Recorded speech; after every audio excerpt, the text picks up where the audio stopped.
அனைவருக்கும் வணக்கம்.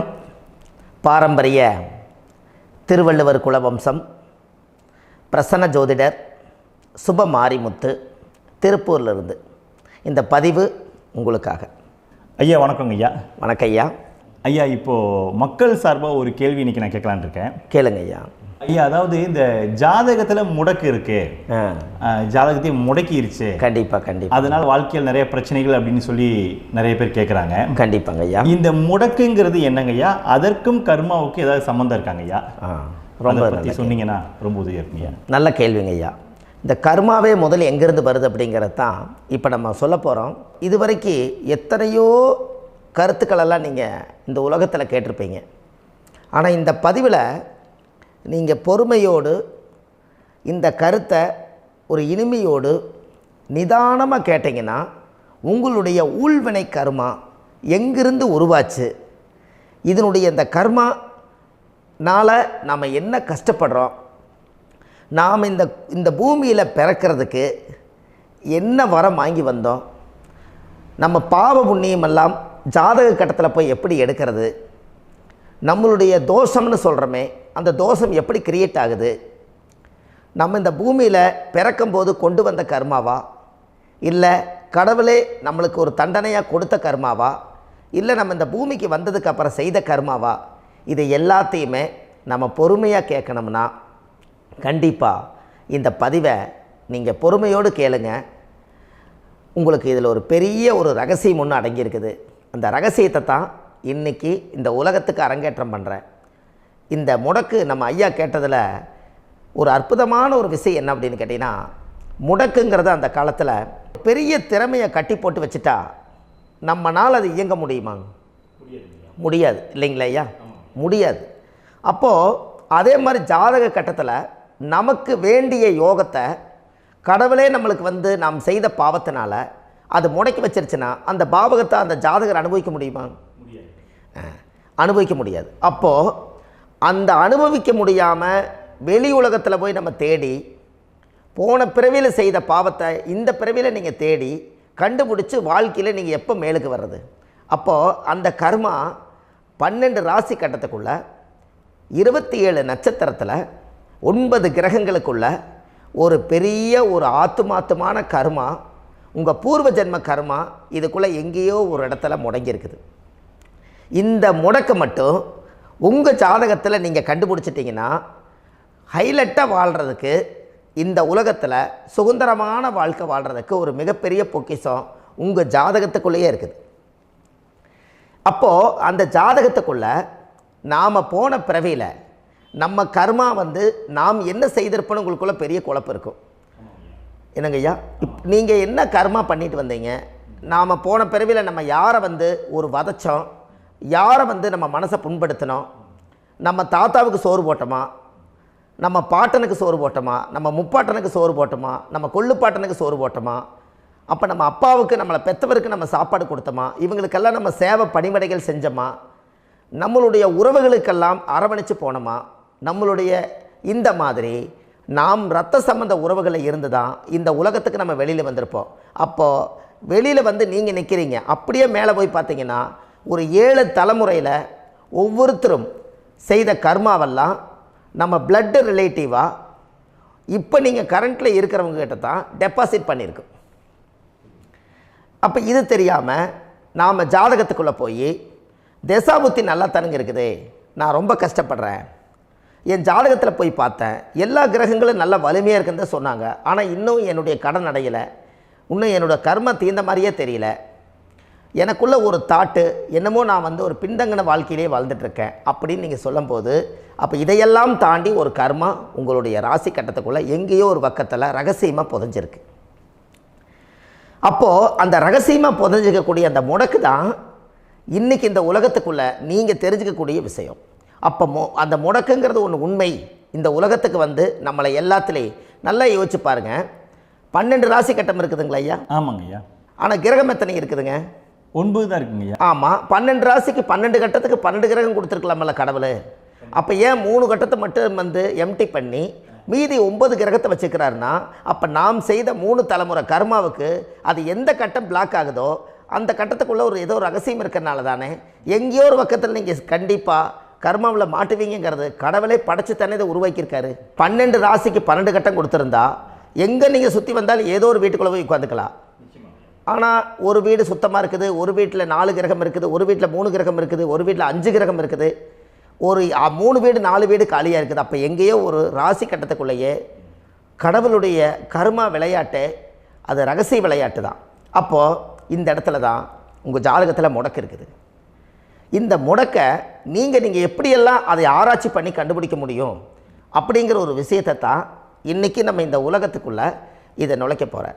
இப்போ அப்பா செய்த பாவம்னு ஒன்று இருக்குமில்லங்க ஐயா, நம்ம அறியாத வயசில் தெரியாதில்ல, அப்பா செய்த பாவம்னு இருக்கும். அப்பாவுடைய சொத்து பிள்ளைக்குத்தானா, அப்பாவுடைய பாவம் பிள்ளைக்குத்தானே, என்னங்க ஐயா? சரி, அப்போ தாத்தா இருக்கிறாரு, தாத்தாவுடைய கர்மா உயிர் எங்கே எழுதி வைக்கிறாருங்க? அப்போது மகனை விட்டுறாரு. அப்போ தாத்தா மாதிரியே முகம் இருக்குது, தாத்தா மாதிரியே அவருடைய நடை உடை பாவனை இருக்குது, அவர் தாத்தாவுடைய ஜீனு தான் அப்படின்னு இவர் சொல்லும்போது, அப்போ தாத்தாவுடைய சொத்து பேரனுக்கு சொந்தம்னா தாத்தாவுடைய பாவம் எங்கே போகுங்க? Very good. அப்போ அப்போது இந்த கர்மா எப்படி டிரான்ஸ்ஃபர் ஆகுதுன்னு உங்களுக்கு தெரியுதா? அப்போ நீங்கள் போன பிறவியில் அந்த தாத்தாவுடைய பேரனை நீங்கள் பிறக்கிறதுக்கு கர்மம் உங்களை செயல்பட வச்சுருக்குது. அதனால் நீங்கள் தாத்தாங்கிறீங்க. அதனால் அந்த கௌரவமாக எங்கள் தாத்தா சம்பாரித்த சொத்து நான் தான் அனுபவிக்கணுங்கிற விதியை நீங்கள் உருவாக்கிறீங்க. அப்போது இந்த ஜாதகத்தில் அந்த ஊழ்வினை தோஷந்தான் ஏதோ ஒரு வழியில் உங்களை கர்மாவை செயல்படுத்துது. அதனால தான் இந்த ஜாதகத்தில் எந்த ஒரு முடக்கை எடுக்கிறதா இருந்தாலும் சூரியன் என்ற நட்சத்திரம் எதுவோ அந்த நட்சத்திரத்துக்கு எந்த வீடு முடக்காகுதோ அங்கே தான் உங்களுடைய கர்மா ஒளிஞ்சிருக்கும். இதுதான் உங்களுடைய பெரிய ஒரு பொக்கிஷமான ரகசியம். சரிங்க ஐயா, இப்போ இதில் நவகிரகங்கள் 9 இருக்கும்போது ஏன் சூரியனை மட்டும் நம்ம இதில் எடுத்துக்கணும்னு நீங்கள் சொல்கிறீங்க? நல்ல கேள்விங்க ஐயா. நீங்கள் கேட்டீங்க பார்த்தீங்களா, 9 நவகிரகம் இருக்கும்போது சூரியனை மட்டும், அந்த சூரியன் என்ற நட்சத்திரம் பிறக்கும்போது அந்த வீடு மட்டும் முடக்காகுன்னு நீங்கள் கேட்டீங்க இல்லையா? இதுதான் அற்புதமான கேள்வி. ஏன் அப்படின்னு கேட்டிங்கன்னா, சூரியன் அப்பாவோட உயிர் கரு போய் அம்மாவுடைய பனிக்கூடத்தில் கர்ப்பத்தில் வச்சு 10 மாதம் 300 நாள் சுமந்து நீங்கள் இந்த பூமிக்கு வெளியில் வரும்போது நீங்கள் என்ன பாவத்தை இவங்க விதைச்சாங்களோ அந்த கர்மாவை வாங்கிட்டு தான் நீங்கள் வெளியில் பிரசவமாகறீங்க. இதுதானே? அப்போ சூரியன் என்ற நட்சத்திரம், அந்த சூரியனுங்கிறது உயிர் கருவல்லவா, அப்பாவுடைய உயிரணுக்கள் அம்மாவுடைய கருவிக்குள்ளே போய் நாம் குழந்தை வடிவத்தில் இருந்து 300 நாள் பாவ உன்னித்த பதிவில் ஏட்டு எழுதி ஒரு ஜாதகத்தை கையில் கொடுத்து பிறந்த உடனே உங்களுக்கு ஒரு ஏட்டை பெரட்டி நீ இப்படித்தான் விதி, இனிமேல் இப்படித்தான் நீ வாழணும்னு சொல்லி உங்கள் கர்மாவை நீங்கள் கர்மாவோடு தானே வெளியில் பிறக்கிறீங்க. அப்போ சூரியன் என்ற நட்சத்திரம் தானே இந்த உலகத்துக்கு ஒரு பெரிய ஒரு மகத்துவம். இப்போ பாருங்கள், விடிய வரைக்கும் நம்ம முழிச்சிட்ருக்குறோம், காலையில் சூரிய உதயமானால் அவங்கவுங்க செயல்படுறோம்.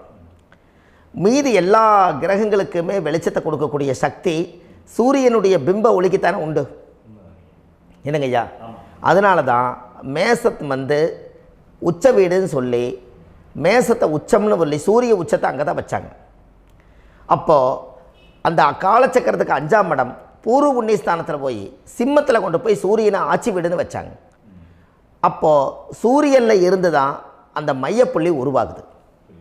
அப்போ உங்களுடைய ஜாதகத்தில் அந்த சூரியனாகப்பட்டவர் பிறக்கும்போது நீங்கள் உங்கள் ஜாதகத்தை நீங்கள் எடுத்துக்கங்க ஐயா. நீங்கள் இன்றைக்கே போய் கதவை திறந்து உங்கள் பெட்டியை திறந்து பீர்வாவுக்குள்ளே உங்களுடைய ஜாதகம் இருக்குது, அந்த ஜாதகத்தை எடுத்து ஜோதிடர்கிட்டையே நீங்கள் சந்தேகம் கேட்குறக்கு முன்பு நீங்களே உங்களுடைய கர்ம பற்றி தெரிஞ்சுக்கிறதுக்கு இந்த பதிவில் உங்களுக்கு ஒரு ரகசியத்தை சொல்லித்தரேன். உங்கள் ஜாதகத்தில் இப்போ இது வரைக்கும் ராசி கட்டத்தை நீங்கள் பார்த்துருப்பீங்க, ஆனால் பாதசாரம்னு ஒன்று இருக்கும் இல்லைங்களா? ராசிக்கு பாதசாரம்னு ஒன்று இருக்கும். சூரியன் என்ன நட்சத்திரத்தில் இருக்குது, சந்திரன் என்ன நட்சத்திரத்தில் இருக்குது, செவ்வாய் என்ன நட்சத்திரத்தில் இருக்குது, புதன் என்ன நட்சத்திர காலில் நிற்குது, இதெல்லாமே அந்த சாரம் இல்லாத ஜோதிடம் சோரம் போய்விடும். அதனால் அந்த சாரத்தில் நிற்கிது பார்த்தீங்களா கிரகம், அதில் இப்போ நீங்கள் உங்களுடைய ராசி கட்டத்தை ஓப்பன் பண்ணுங்கள். இதில் ராசி கட்டத்தில் சூரியன் என்ற நட்சத்திரம்னு ஒன்று இருக்கும் இல்லைங்களா? அது எதுவாக வேணாலும் இருந்துட்டு போட்டோம். அந்த நட்சத்திரம் தான் நீங்கள் பிறக்கும்போது தாயுடைய கருவறைக்குள்ள கரு உருவான நட்சத்திரமே அதுதான். புரிஞ்சுங்களா ஐயா? பிறக்கும்போது நீங்கள் அந்த கருவுடைய நட்சத்திரம் அப்பா வந்து கருவை உருவாக்கி கர்மாவை விதைச்சது அந்த சூரியன் என்ற நட்சத்திரம் தான். அந்த வீட்டுக்கு தான் இந்த ராசி கட்டத்தில் உங்களுக்கு முடக்கு உருவாகுது. புரிஞ்சுங்களா ஐயா? அப்போது ஒரு ஜாதகத்தில் சூரியன் என்ற நட்சத்திரம் எதுவோ அதுதான் உங்களுடைய கர்மா நட்சத்திரம். இப்போ நம்ம பிறக்காதுக்கு முன்னாடி அப்பா கட்டத்தில் அந்த கர்மா டெபாசிட் ஆகிருக்கும். அதை ட்ரான்ஸ்ஃபர் எப்படி பண்ணுறாரு?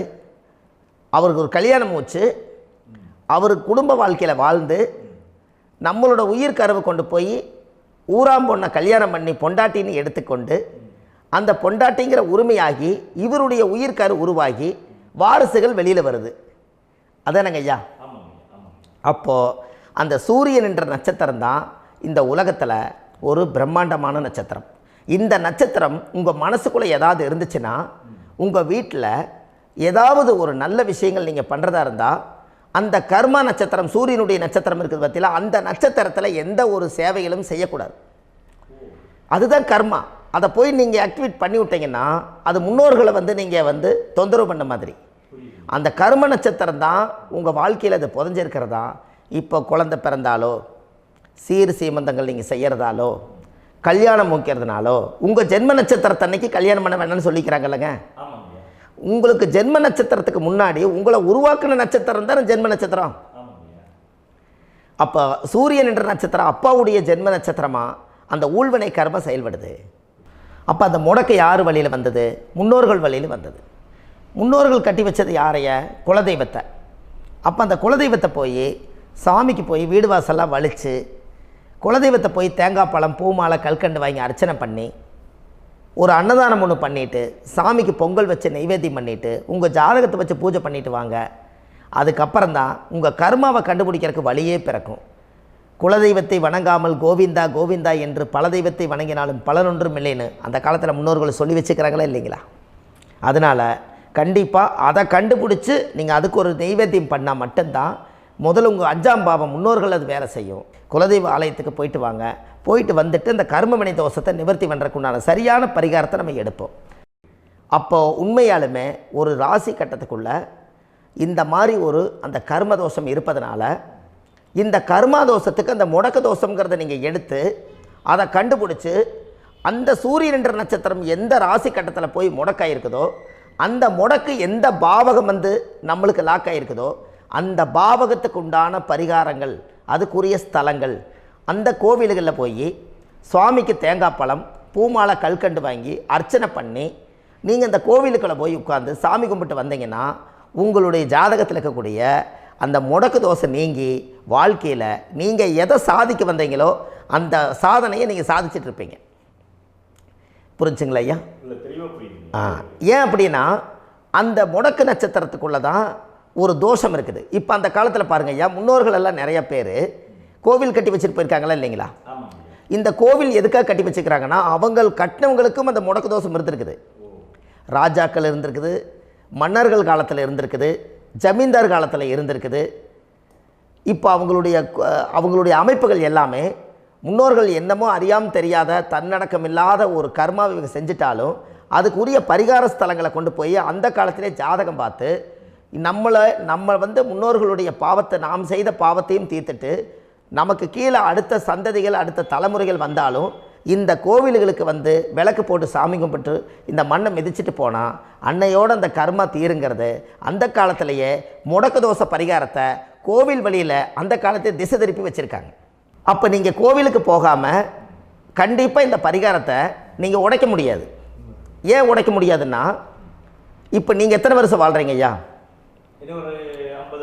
120 வருஷமே வச்சுக்கோங்க. சூரியன் திசை 6 வருஷம், சந்திரன் திசை 10 வருஷம், செவ்வாய் திசை 7 வருஷம், ராகு திசை 18 வருஷம், குரு திசை 16 வருஷம், சனி திசை 19 வருஷம், புதன் திசை 17 வருஷம், கேது திசை 7 வருஷம், சுக்கிரன் திசை 20 வருஷம். இப்போ நான் சொன்ன டோட்டலெல்லாம் கூட்டிங்கன்னா 120 வருஷம் வரும். இது ஒரு மனிதர் பிறந்து பூரண ஆயுளோடு வாழ்ந்தால் இந்த 120 வருஷம் வாழ்ந்தால் அவர் இந்த பூலோக பதவி விட்டு சிவலோக பதவி போயிடுவார். அதுக்கு பேர் தான் பூரண ஆயுள் என்று பொருள். அப்போ இந்த பூரண ஆயுளை வாழ்ந்தவருக்கு 120 வருஷம். கோயில் எத்தனை வருஷம் வாழுதுங்க ஐயா? கோயில் பழங்காலத்து கோயிலெல்லாம் எத்தனை வருஷம் வாழுதுங்க? 12 வருஷத்துக்கு கும்பாபிஷேகம். அது ஓகே, அது பரவாயில்ல. 12 வருஷத்துக்கு ஒருக்கா பழசை புதுப்பிச்சு கும்பாபிஷேகம் பண்ணி மறுபடியும் அதுக்கு பவர் ஊட்டி சக்தி ஊட்டி அதுக்கு உருவேற்றுறாங்க. நான் சொல்கிறது கோயில் 5000 வருஷம் 4000 வருஷம் பெரிய பெரிய சித்தர்கள், மகான்கள், ரிஷிமார்கள், யோகிகள், சித்தர்கள் இவங்களெல்லாம் போய் கோவில்லையே சிவனையும் பெருமாளையும் வழிபாடு பட்டுட்டு கோவில்லையே ஒரு ஓரத்தில் ஜீவசமாதி ஆயிட்டாங்கன்னு பழைய கால கோயிலில் சித்தர்கள் குடியிருக்காங்களா இல்லைங்களா? இருக்காங்கல்லங்க ஐயா. அப்போது நாம் 120 வருஷம் வாழ்கிறோம், கோவில் 5000 வருஷம் வாழுது. எங்கே சக்தி அதிகமாக இருக்குன்னு சொல்லுங்க? கோவிலில் தாங்க ஐயா. கோயில் தான், அதில் ஒன்றும் மாற்றம் இல்லைங்களே. கோயில் தாங்க. அப்போ கோவிலில் தான் அந்த சக்தி இருக்குதுன்னு நீங்கள் சொல்கிறீங்க. அப்போ உங்களுடைய கர்மாவை உடைக்கிறதுக்கு 120 வருஷம் பெருசா 5000 வருஷம் பெருசான்னு சொல்லுங்கள்? 5000 தாங்க. அப்போ 5000 வருஷம் உள்ள அலைகள் எத்தனை அந்த சிவனுக்கு இப்போ சிவன் கோயிலே உங்களுக்கு முடக்கு தோஷத்துக்கு ஒரு கோயில் வருதுன்னு வச்சுக்கோங்க. அந்த கோவிலில் எத்தனை முடக்குகளுக்கு உண்டான கோவில்கள், எத்தனை பழங்களை ஊற்றி சாமிக்கு அபிஷேகம் பண்ணியிருப்பாங்க, எத்தனை பால் கூட ஊற்றிருப்பாங்க, பன்னீர், தேன், இளநீ, மஞ்சள் நீர், திருமஞ்சனம், அபிஷேகம், பொங்கல், நைவேத்தியம் இத்தனையும் செஞ்சு அந்த சிவனை சிவனாக பார்த்து அந்த கருவறைக்குள்ள ஒரு கிராணங்கள் வரும்போதும் கூட பாதுகாப்பு பண்ணி வச்சு நல்ல சக்தியோடு அந்த கருவறையை புத்தியோடு அவங்க வேலை செஞ்சு அந்த காலத்தில் வச்சுருக்காங்களா இல்லைங்களா? அப்போது நம்ம வீட்டை அவ்வளோ சுத்தமாக வச்சுருக்க முடியுமா? என்னதான் வாஸ்து இருந்தாலும் முடியாது இல்லைங்களா? அப்போது அவ்வளவு ஒரு பவர்ஃபுல்லான கோவில் அந்த முடக்கு தோஷத்துக்குள்ளே ரகசியமாக அந்த கோயில் அடங்கியிருக்குது. உங்கள் ஜாதகத்துக்குள்ளே உண்மையாலுமே ஊழ்வினை கோயில், கர்மவினை கோயில் அதுக்குள்ளே இருக்குது. அந்த ஜாதகத்தை கணிச்சு பார்த்தா கரெக்டாக உங்களுடைய ஜாதகத்தில் அப்பாவுடைய கருவறையிலேருந்து உயிர் உருவாகிற நேரத்தில் இருந்து இப்போ வரைக்கும் நீங்கள் கரண்ட்டில் வாழ வரைக்கும் அந்த கர்ம கூட வர்றதை ஒரே ஒரு இடத்துல போனால் மட்டும்தான் விட்டுட்டு வர முடியும். அது எந்த வீடு அப்படின்னு கேட்டால் உங்களுக்கு அப்பாவுடைய கர்மா வழியில் போய் அந்த கோவில் பழையகால கோயில், பழையகால தெய்வங்கள், அந்த கோவில் தான் உங்கள் ஜாதகத்துக்குள்ள ரகசியமாக இருக்கும். அது ஏன் இந்த பதிவில் உங்களால் சொல்ல முடியாது அப்படின்னா, இந்த பதிவில் ஏன் உங்க சொல்ல முடியாதுன்னா உங்கள் ஜாதகம் தெரியாமல் என்ன கோயிலை நீங்கள் சொல்லுவீங்க? இப்போ பொதுவாக ஒரு நட்சத்திரத்துக்கு ஏதோ ஒரு கோவிலை அவங்க சொல்லி நீங்கள் போயிட்டு வர்றீங்கன்னு வச்சுக்கோங்க. ஆனால் அது வேலை செய்யலைன்னா நம்மளுக்கு என்னங்க இவ்வளோ கஷ்டப்பட்டு போய் அதை பலனடையிலேன்னு கேள்வி கேட்டக்கூடாது. உங்கள் ஜாதகத்தை நீங்கள் கொண்டாங்க, உங்கள் டேட் ஆஃப் பர்த் டயத்தை போட்டு ஜாதகத்தை கணிச்சு நீங்கள் சூரியன் என்ற நட்சத்திரத்துக்கு உங்களுடைய கர்மவினை கோவில் யார், உங்களுடைய முடக்கு யார், ஊழ்வனை தோஷத்துக்கு உண்டானவர் யார், தாய் வழி கர்மா யார், தந்தை வழி கர்மா எது, நீங்கள் பிறக்கும்போது வந்த கர்மா என்ன, இது எல்லாம் கணிக்காமல் பொதுவாக ஒரு கோயிலில் போய் நீங்கள் பாட்டுக்கு சாமி கும்பிட்டு வந்தால் பலன் எப்படி கிடைக்கும்? கண்டிப்பாக கிடைக்காதுங்க ஐயா. என்னங்க ஐயா? அது தெரிஞ்சு பண்ணாதான் சரியா? ஒரு டாக்டர்கிட்ட போகிறீங்க, என்னை அப்படியே ஸ்கேன் பண்ணி ஒரே ஒரு மாத்திரை கொடுங்கன்னு கேட்டால் டாக்டர் கொடுப்பாருங்களா? அவர் என்ன பிரச்சனை இருக்குதோ அதை முதல்ல கண்டுபிடிச்சி ஸ்கேன் பண்ணி பார்த்து ரிப்போர்ட் எடுத்து அது மூலியமாக தான் கொஞ்சம் எடுத்து ஐயா உங்களுக்கு இந்த பிரச்சனை, இதுக்கு தீர்வுக்கு இதுக்குண்டான மெடிசன், இது இப்படித்தான் சாப்பிடணும்னு அது முறையாக சொல்லி அந்த உயிர் வாழ வைக்கிறாரு டாக்டர். அவர் ஒரு தெய்வ வடிவத்தில். கரெக்டுங்களா ஐயா? அப்போ உங்களோட கர்மா எங்கே செயல்படுது அப்படின்னா, இந்த முடக்க நீங்கள் இந்த பதிவில் தெரிஞ்சுக்கங்க. அதுக்குரிய நட்சத்திரம் என்னன்னு தெரிஞ்சு வச்சுங்க. உங்கள் ஜாதகத்தில் சூரியன் என்ற நட்சத்திரத்தை எடுத்துக்கங்க. அந்த வீட்டுக்கு முடக்க இந்த பதிவில் எந்த வீடு லாக் ஆகிருக்குதுங்கிறத நான் உங்களுக்கு இந்த வீட்டில் சொல்கிறேன். அந்த வீட்டு நீங்கள் பாருங்கள், உங்களுடைய லக்கணத்துக்கு அது எந்த வீடு. இப்போ லக்கணத்துக்கு ஒரு 7வது வீடுன்னே வச்சுக்கோங்க. அப்போ லக்கணத்துக்கு 7வது வீடே முடக்கு.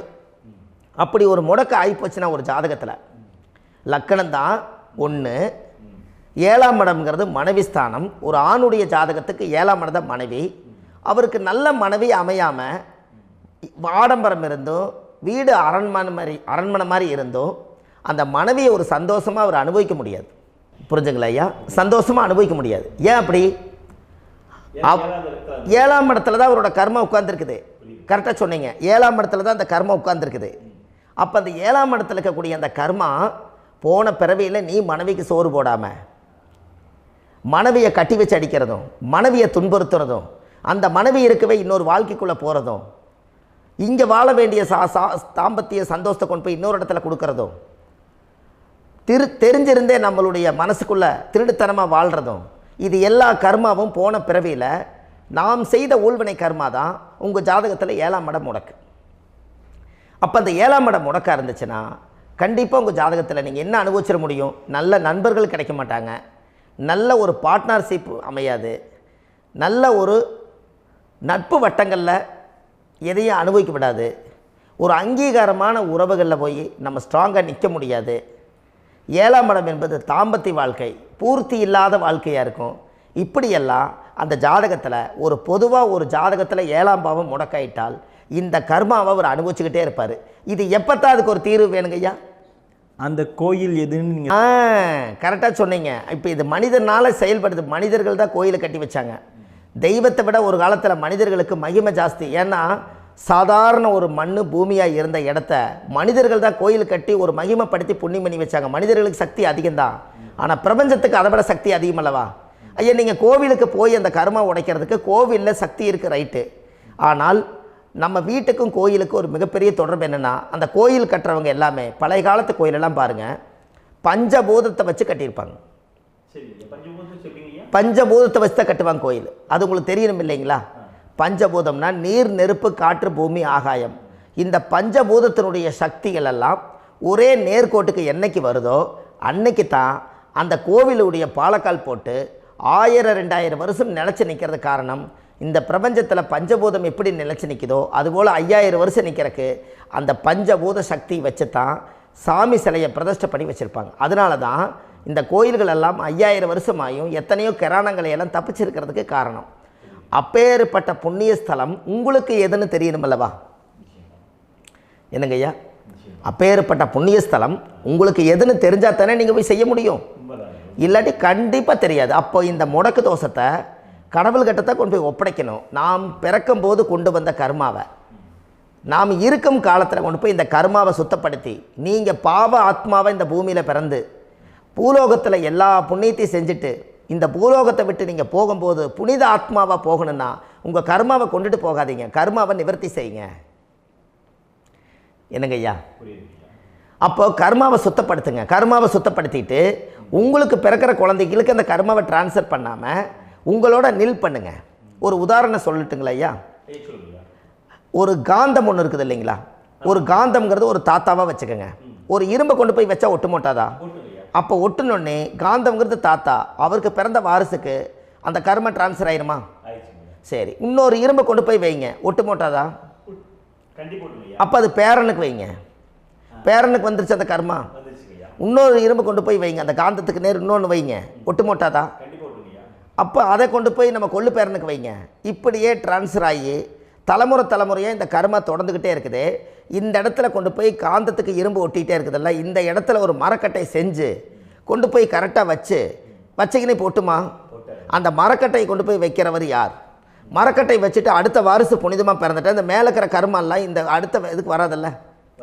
இதுதாங்க ஐயா கர்மா. தொடர்ந்து வரக்கூடிய கர்மாவை அதை நில் பண்ணணுங்கிறதுக்கு பேர் தான் இந்த உதாரணத்தை சொன்னவங்களுக்கு.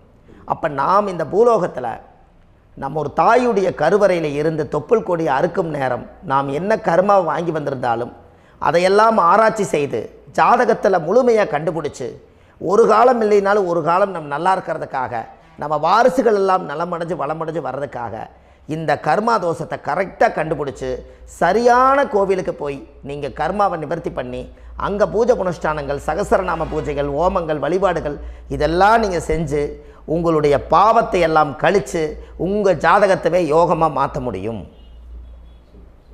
கண்டிப்பாக மாற்ற முடியும். ஏன்னா நம்ம யாரை நம்பி செய்கிறோம்? சரியான கடவுள்கிட்ட வழிகாமிக்க போகிறோம். அப்போ கடவுள் பொய்யாயிருவாரா? ஐயா நம்ம அதாவது அந்த காலத்தை சொல்லுவாங்க, சத்தியுள்ள சாமி கும்பிட்டு புத்தி உள்ள உள்ளே பெக்கணும்னு சொன்னாங்க. 16 வதபதன்னு பெக்கலை, எல்லாம் அறிவோடு பெற்றாங்க. அதனால் எல்லாமே தாய் தந்தைகள் பேச்சை கேட்டாங்க. அன்றைக்கி எல்லாருமே தாய் தந்தைகளுக்கு தூணாக நின்னாங்க. அப்போ அந்த காலத்தில் சத்தியுள்ள சாமி கும்பிட்டு புத்தி உள்ள உள்ளே பெக்கணும்னு சொல்லி அன்றைக்கி அறிவோடு பெற்று இந்த கர்மாவை ஆளுக்கு ஒரு கர்மாவை டிரான்ஸ்ஃபரை பிரித்து எல்லாரும் சுத்தப்படுத்தினாங்க. இன்றைக்கி நம்ம ஒரு குழந்தை 2 குழந்தை பெற்று வச்சுருக்கோம். அவங்களுக்கே இவ்வளவு கர்மா வந்துருச்சுன்னா இந்த குழந்தைகளுக்கு என்னைக்கு இந்த கர்மாவை போய் கண்டுபிடிச்சி நீங்கள் எப்போ சரி பண்ணுவீங்கன்னு. அப்போ இந்த வாழ்க்கையில் ஏதோ ஒரு பிரபஞ்ச சக்தி நம்மளை அறியாமல் என்னமோ ஒரு இயக்கத்தில் கொண்டு போய் விட்டுருச்சுங்களா?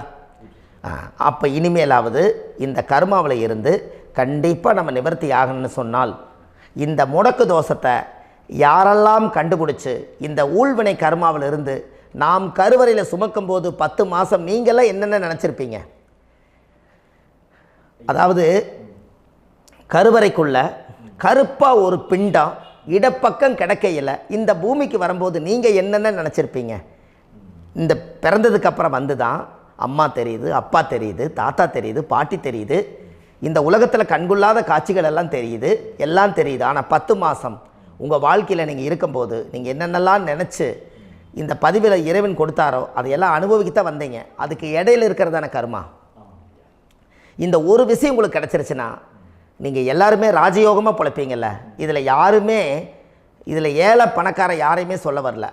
அவங்க பிறக்கும்போது புண்ணியத்தை பொறுத்து தான் போன ஜென்மத்தில் நம்ம என்ன புண்ணியங்கள் பண்ணி வச்சோமோ அந்த புண்ணியத்தில் இன்றைக்கி நல்லா வாழ்கிறாங்க. ஒருத்தர் கேட்டார், என் ஜாதகத்தில்ங்க எங்கூட படித்தவர் இடம் வாங்கிட்டார், வீடு வாசல் கட்டிட்டார், தொழில் பண்ணிட்டார், நல்லா இருக்கார், ஆனால் நான் இன்னும் அப்படியே தான் இருக்கிறேங்கன்னு ஒருத்தர் கேட்டார். அதுக்கு ஒரு கருத்து என்னென்னா, டேட் ஆஃப் பர்த் ஒன்று தான், டைம் ஒன்று தானே வச்சுக்கோங்க. அவங்க அப்பா செஞ்ச புண்ணியம் வேறு, நீங்கள் செஞ்ச பாவங்கள் வேறு. அவர் செஞ்ச புண்ணியத்தினால அவருக்கு எல்லாமே முன்னாடி கிடைக்குது. நீ கர்மாவெல்லாம் கழிச்சிட்டீங்கன்னா பின்னாடி கிடைக்க போகுது. இதில் மற்றவங்களை பற்றி வேற்றுமையாக நினைக்கிறதுல எந்த ஒரு இதுவுமே இல்லை. அப்போ ஒருத்தர் பார்த்து ஒருத்தர் வாழ வேண்டாம். உங்களுடைய சுய அறிவை வச்சு இந்த பூலோகத்தில் இந்த பூமியில் நீங்கள் 4 தெரிஞ்சு நல்ல விதமாக கற்றுக்கிட்டு இந்த உலகத்தில் சிறப்பாக வாழ கற்றுக்குங்க. அதுக்கு அந்த ஊழ்வினை தோஷத்தை கண்டுபிடிங்க. உங்களுக்குன்னு ஒரு முடக்கு இருக்குதுங்கிறத இன்றைக்கி நீங்கள் எழுதி வைங்க. அதை எப்படியாவது கண்டுபிடிங்க, அதை தேடுங்க. ஒரு முறை நீங்கள் ஜாதகத்தை கொண்டு வாங்க. அந்த ஜாதகத்தை கொண்டு வந்து உங்கள் பாவகத்தில் எத்தனாம் பாவம் முடக்காயிருக்குதுன்னு பாருங்கள். அந்த பாவகம் முடக்காயிருச்சுன்னா உங்கள் வாழ்க்கையில் அதிலிருந்து உங்களால் வெளியில் வரவே முடியாது, கண்டிப்பாக வர முடியாது. அதை நீங்கள் கண்டுபிடிச்சா மட்டும்தான் நீங்கள் மேலே வர முடியும். ஏன்னா நிறைய பரிகாரங்கள், பூஜைகள், யாகங்கள், ஓமங்கள் எல்லாம் செய்து வச்சும் கூட அந்த கர்மவினைக்கு உண்டான கோவிலுக்கு போய் அந்த 5000 வருஷ பழமை வாய்ந்த தெய்வத்துக்கிட்ட போய் நீங்கள் முறையிட்டு விளக்கு போட்டு உங்கள் கர்மத்தை எல்லாம் நான் நீ தான் தீர்த்து கொடுக்கணும்னு சொல்லி நம்பிக்கையோடு நீங்கள் போய் அந்த சரணாகதி அடையிறீங்க பாருங்கள், அங்கே தான் உங்கள் கர்மாவை எடுத்து விடுறாரு. அப்போ இந்த ரகசியம் உங்களுக்கு வேணுமல்லவா? அப்போ உங்கள் ஜாதகத்தில் எங்கே முடங்கி அதுக்குரிய கோவில்கள் எல்லாம் என்ன, அதுக்கு தான பரிகாரம் என்ன, அதுக்கு நீர் பரிகாரம் என்ன, யாத்திரை பரிகாரங்கள் என்ன, நீங்கள் வீட்டில் இருந்தே செயல்படுத்தக்கூடிய பரிகாரங்கள் என்ன, பரிகாரம் கோவிலுக்கு போய்த்தான் நடக்குமா, இல்லை நாம் வீட்டில் வச்சு வணங்குறதுனால நடக்குமா, நாம் செய்யக்கூடிய தர்ம பரிகாரங்கள் என்ன, தான பரிகாரங்கள் என்ன, இப்படி பல விதமாக இருக்கிறனால உங்கள் ஜாதகத்துக்கு எந்த மாதிரி பரிகாரம் கனெக்ட் ஆகுதுங்கிறது தெரியணும். இது தெரியாமல் கண்டிப்பாக உங்களால் செயல்படுத்துறது ரொம்ப கஷ்டம். இதனால் இதை நீங்கள் தெரிஞ்சுக்கணும்னா இப்போ நம்ம பாருங்கள், நீங்கள் அந்த தெரிஞ்சுக்கிட்டாலே உங்கள் வாழ்க்கையில் ஒரு டைம் தான் நீங்கள் தெரிஞ்சுக்க போகிறீங்க. உங்களுடைய கர்மா என்ன, நீங்கள் எங்கே செயல்பட்டு போயிட்டுருக்கிறீங்க, உங்கள் போகிற பாதை சரியா இல்லை அந்த பாதையில் முள்ளு கல் இருக்குதா, இது எல்லாம் உங்களுக்கு தெரியலனா இந்த முடக்கை கண்டுபிடிக்கக்கூடிய சக்தி வாய்ந்த இந்த கர்மாவை நிவர்த்தி பண்ணுறதுக்கு வழிகள் இருக்குது. அதனால் நீங்கள் கண்டிப்பாக இந்த முடக்கை தெரிஞ்சுக்கணும். இந்த முடக்கு ராசினா என்ன உண்மையாலுமே உங்கள் வாழ்க்கையில் நீங்கள் தெரிஞ்சு இனிமேல் உங்கள் வாழ்க்கையில் இதுவரையிலும் கர்மாவுக்குள்ளேயே கஷ்டப்பட்டீங்க, வழி தெரியாமல் கண்ணை கட்டி காட்டில் விட்ட மாதிரி இருந்தீங்க. இனி அப்படி இருக்க வேண்டாம். உங்கள் ஜாதகத்தில் 12 ராசி கட்டத்தில் 9 கிரகம் போகும், மீனி 3 கிரகம், 3 கட்டம் உங்களுக்கு எங்கேயோ ஒரு பக்கத்தில் 3 கட்டம் எம்டியாக தான் இருக்கும். கரெக்டுங்களா? அது இல்லாமல் ஒரு ஜாதகம் பிறக்காது. ஏன்னா 9 கிரகத்துக்கு 9 கணக்கு போட்டால் 3 கட்டம் எம்டியாக தான் நிற்குது. அந்த கட்டத்துக்குள்ளே எந்த நட்சத்திரத்தில், எந்த சாரத்தில், எத்தனாவது டிகிரியில், எத்தனாவது பாதசாரத்தில், எத்தனை வெகுளையில், எத்தனை செகண்டுக்குள்ளே இந்த கர்மா உள்ளே புகுந்து உங்களை செயல்படுத்துதுங்கிறத கண்டிப்பாக உங்கள் ஜாதகத்தை கொடுங்க. பார்த்து இந்த விஷயத்தை சொல்கிறேன், நீங்கள் அந்த இடத்துக்கு போய் நிவர்த்தி பண்ணிவிட்டு உங்கள் வாழ்க்கையில் கொஞ்சம் காலம் வாழ போகிறீங்க. பாருங்கள், பிறந்ததுலேருந்து 20 வருஷத்துக்குள்ளே இளமையாக வாழ்கிறீங்க, குழந்தையாக வாழ்கிறீங்க. 20லேருந்து 40 வயசுக்குள்ளே தான் உங்களுக்கு ஒரு பொண்ணை பார்த்து கல்யாணம் பண்ணி ஒரு கரு உருவாக்குறீங்க. அதுக்கப்புறம் 40லேருந்து 60க்குள்ளே குழந்தை பெற்று கடமை முடிச்சிடுறீங்க. 60 வயசுக்கு மேலே ரிட்டையர்ட் ஆகிடுறீங்க. இந்த 20க்கும் 60க்கும் இல்லாத 20லேருந்து இந்த 40 வயசுக்குள்ளே உங்களோட தேடல் என்னவோ அது வாழ வேண்டிய சுகபோகமான வாழ்க்கை எல்லாமே அந்த 40க்குள்ளே தான் இருக்குது. இந்த 40க்குள்ளே இருக்கக்கூடிய வாழ்க்கையை இந்த கர்மா தெரியாமல் காலத்தை வீணாக்க வேண்டாம். வாழ வேண்டிய வயசில் நீங்கள் வாழணும். அதுக்குரிய கர்மாவை நீங்கள் சுத்தப்படுத்துங்க. எப்படியெல்லாம் நீங்கள் சந்தோஷமாக வாழ்கிறீங்கன்னு எனக்கு ஒரு தகவல் கொடுங்க. வேறு லெவலில் நீங்கள் இருப்பீங்க. கண்டிப்பாக இந்த பதிவில் உங்களுக்கு நான் இந்த விஷயத்தை கொடுக்க போகிறேன். இந்த முடக்கு நட்சத்திரங்கள் என்ன அப்படிங்கிறத இந்த பதிவில் நீங்கள் ஒரு நோட் ஒன்று எடுத்துக்கோங்க, குறித்து வச்சுக்கோங்க. இதில் இருந்து அவங்கவுங்களுக்கு முடக்கு நட்சத்திரம் என்னங்கிறத இந்த பதிவில் நான் உங்களுக்கு கொடுக்குறேன். இந்த வீடு தான் அது முடக்குங்கிறத சொல்கிறேன். இதையெல்லாம் நீங்கள் தெரிஞ்சு உங்கள் ஜாதகத்தவே நீங்கள் முடக்கு எடுத்து கண்டிப்பாக உங்கள் வாழ்க்கையில் நீங்கள் நல்லா இருப்பீங்க. அதுக்கு ஒரு நோட் எடுத்து வச்சுக்கோங்க. இது வரைக்கும் கர்மாவை பற்றி நம்ம பேசினோம். உங்கள் ஜாதகத்தில் சூரியன் என்ற நட்சத்திரத்துக்கு தான் முடக்குன்னு சொன்னீங்களே, எந்த வீடுங்கிற ரகசியத்தை இன்றைக்கி நம்ம எல்லோரும் தெரிஞ்சுக்கலாமா? இத்தனை காலமாக நீங்கள் தெரிஞ்சுக்காத ஒரு ரகசியத்தை இன்றைக்கி உங்கள் ஜாதக கட்டத்தில் நீங்களே முடக்க கண்டுபிடிச்சி அதுக்குண்டான பலனை தேட போகிறீங்க. அந்த தேடல் தான் உங்களை கொண்டு போய் உட்கார வைக்க போகுது. ஒரு உதாரணம், உங்கள் ஜாதகத்தில் பாதசாரம் இருக்குது அல்லவா? அந்த பாதசாரத்தில் சூரியன் என்ற நட்சத்திரம், சூரியன் நின்ற நட்சத்திரம் பாதசாரத்தில் கரெக்டாக எடுங்க. சூரியன் என்ற நட்சத்திரம் திருவாதிரை நட்சத்திரமானால் உங்களுக்கு முடக்கு யார் வரும்னு தெரியுங்களா? மிதுனம் தான் உங்களுக்கு முடக்கு வரும். அப்போ இந்த மிதுனம் முடக்க இருக்கிறனால உங்கள் வாழ்க்கையில் அது புதன் வீடு, அது மாமன் வர்க்க வீடு. அப்போ மாமன் வழியில் ஏதோ ஒரு கர்மா உங்களை செயல்படுத்தி அதை கொண்டு வந்துக்கிட்டு இருக்குது. அப்போ கண்டிப்பாக இப்போது இத்தனை நாள் தெரியாத ஒரு ரகசியம், உங்கள் லக்கணத்துக்கு அந்த மிதுனம் எத்தனாவது வீடுன்னு நீங்கள் பாருங்கள். அந்த வீடு தான் முடக்கி வச்சுருக்குது. அந்த பாவகத்தை நீங்கள் அனுபவிச்சுட்டு இருக்கிறீங்க. அதுதான் கர்மா. இந்த கர்மாவில் இருந்து நீங்கள் வெளியில் வரணுன்னா இனி அதை கண்டுபிடிக்கிறதுக்கு உண்டான வழிமுறைகளை நீங்கள் தேடுங்க. வாழ்க்கையில் நீங்கள் முன்னுக்கு வந்துடுவீங்க. திருவாதிரை நட்சத்திரத்தை பற்றி இது வரைக்கும் நீங்கள் பார்த்தீங்க. திருவாதிரைக்கு அடுத்தது புனர்பூச நட்சத்திரத்தை பற்றி அடுத்த பதிவில் நம்ம பார்ப்போம். நம்ம ஆன்லைன்லேயே ஜாதகம் பார்க்குறோம். உங்கள் date of birth, time, place கொடுத்தீங்கன்னா போதும். உங்களுக்கு ஜாதகத்தை கணிச்சு ஃபோன்லேயே உங்களுக்கு கர்ம ராசி கண்டுபிடிச்சி உங்களுக்கு உண்டான கர்ம பரிகாரத்தை சொல்லி உங்கள் வாழ்க்கையில் ஒரு வெளிச்சத்தை கொண்டு வர்றதுக்கு என்றைக்கும் உங்களுக்கு உறுதுணையாக இருப்பேன். நீங்கள் கண்டிப்பாக இந்த பதிவுகள் எல்லாம் இது உங்களுக்காகத்தான். இது அதிகாலை நேரத்தில் பிரம்ம முகூர்த்தத்தில் இந்த பதிவை உங்களுக்கு முழுமையாக சமர்ப்பணம் பண்ணுறேன். இதை கற்று இதை வழி நடத்தி இதைய எப்படியெல்லாம் இந்த முடக்கை கண்டுபிடிச்சி இப்படியெல்லாம் பேச வச்சு அழகு பார்க்க நம்ம முன்னோர்களுடைய ஆசீர்வாதமும் இந்த முடக்கை கண்டுபிடிச்ச குருமார்களும் அவங்களுடைய குடும்ப பாரம்பரிய வம்சாவளிகளும் எல்லாருமே நல்லா இருக்கணும். அதுக்காக இந்த நேரத்தில் நான் அடியேன் சுப மாரிமுத்தாக இருந்து திருப்பூர்லேருந்து இந்த பதிவை உங்களுக்கு நான் கொடுக்குறேன். கண்டிப்பாக இந்த முடக்கு கோயிலுக்கு, இந்த முடக்கு தோஷத்துக்கு உண்மையான பரிகாரங்கள், எளிமையான பரிகாரங்கள் நீங்களே வாழ்க்கையில் செஞ்சு ஆதிகால பரிகாரங்கள் உங்கள் மனசுக்குள்ளே இருக்குது. அதை செயல்படுத்தினா மட்டும் போதும். வாழ்க்கை எங்கேயோ போயிடும். கண்டிப்பாக ஒரு முறை உங்கள் ஜாதகத்தை அனுப்பி வைங்க. உங்களுக்கு நான் பார்த்து பலன் சொல்கிறேன். இன்றைக்கி நான் கொடுத்த பதிவுகள் எல்லாம் உங்களுக்கு ரொம்ப பயனுள்ளதாக இருந்திருக்கும். உங்களுக்கு இது வரைக்கும் எத்தனையோ கர்ம வினைகளை பற்றி தெரியாமல் இருந்திருப்பீங்க. இந்த பதிவில் நிறைய கேட்டு தெரிஞ்சுக்கிட்டீங்க. இதெல்லாம் வாழ்க்கையில் ரொம்ப முக்கியமான பரிகாரங்கள், எளிமையான பரிகாரங்கள். நேராக நீங்கள் கடவுளைத்தான் கெட்டியாக பிடிக்க போகிறீங்க. அந்த பரிகாரங்கள் எல்லாம் செஞ்சு அதிகாரமாக வாழ்ந்து இந்த பூலோகத்தில் நல்ல சிறப்பாக வாழ்கிறதுக்கு இந்த பரிகாரம் உங்களுக்கு ரொம்ப யூஸ்ஃபுல்லாக இருக்கும். கண்டிப்பாக இந்த பதிவை செய்யுங்க. நம்ம பாரம்பரிய திருவள்ளுவர் குல வம்சம், பிரசன்ன ஜோதிடர் சுப மாரிமுத்து, திருப்பூரில் இருக்கேன். 30 ஆண்டு காலமாக நம்ம ஜோதிடம் பார்த்து கொண்டு இருக்கிறோம். இவ்வளவு காலமாக எத்தனையோ ஆயிரக்கணக்கான மக்களுக்கு நம்ம ஜோதிடம் பார்த்து வழிகாட்டி நிறைய மக்களுக்கு நிறைய சேவைகள் செஞ்சுருக்கேன். நிறைய கோயில் கட்டி வச்சுருக்கேன், கும்பாபிஷேகங்கள் பண்ணி வச்சுருக்கேன், அன்னதானங்கள் நிறையா பண்ணி வச்சுருக்கேன், புண்ணிய யாத்திரைகள் நிறைய போய் வந்திருக்கேன். மக்களுக்காகவே நான் உங்களுக்கு உழைக்க தயாராக இருக்கேன். இந்த ஜோதிடம் என்னுடைய ஒரு பாரம்பரியமாக என்னுடைய அப்பா, தாத்தா, முன்னோர்கள் இதெல்லாம் எங்களுடைய குலத்தொழில் இது. அதனால் நாங்கள் பாரம்பரியமாக திருவள்ளுவர் குல வம்சம். வள்ளுவர் வாக்குன்னு யூடியூப் சேனலில் போனீங்கன்னா 1000 பரிகாரங்கள் கொடுத்துருக்கேன். அதுவும் உங்களுக்கு ரொம்ப யூஸ்ஃபுல்லாக இருக்கும். வள்ளுவர் வாக்கு அப்படின்னு போடுங்க. அப்படி இல்லைன்னா சுப மாரிமுத்துன்னு போடுங்க. இதில் பரிகாரங்கள் நிறையா கொடுத்துருப்பேன். கண்டிப்பாக இதெல்லாம் நீங்கள் சந்தித்து நீங்கள் ஒரு சப்ஸ்கிரைப் பண்ணி வச்சுக்கோங்க. நான் போடக்கூடிய பதிவுகள் எல்லாமே உங்களுக்கு நோட்டிஃபிகேஷனை வந்துடும். அதனால் நீங்கள் ஒரு சப்ஸ்கிரைப் பண்ணி வச்சுக்கோங்க. தினமும் ஒரு தகவல் உங்களுக்கு கொடுத்துக்கிட்டே இருக்கேன். இதெல்லாமே உங்களுக்கு ஒரு பெரிய சந்தோஷமான நிகழ்ச்சிகள். என்றைக்கும் உங்களோட நான் வாழ்கிறேன். உங்களுடைய குடும்பத்தில் நான் ஒருத்தராக இருந்து குடும்ப ஜோதிடராக நான் இருப்பேன். கண்டிப்பாக ஆயுளுள்ள வரைக்கும் உங்களுக்காக இந்த ஜோதிடத்துக்கு உழைச்சி உங்கள் குடும்பத்தில் ஒருத்தராக நான் வந்து ஒரு ரத்த உறவில் நான் வந்து இந்த பூர்வ ஜென்மத்தில் உங்களுக்கு நான் கடமைப்பட்டிருக்கேன். கண்டிப்பாக அடுத்த பதிவில் உங்களை நான் சந்திக்கிறேன். வாழ்வது ஒரு முறை, வாழ்த்தட்டும் தலைமுறை. நன்றி, வணக்கம்.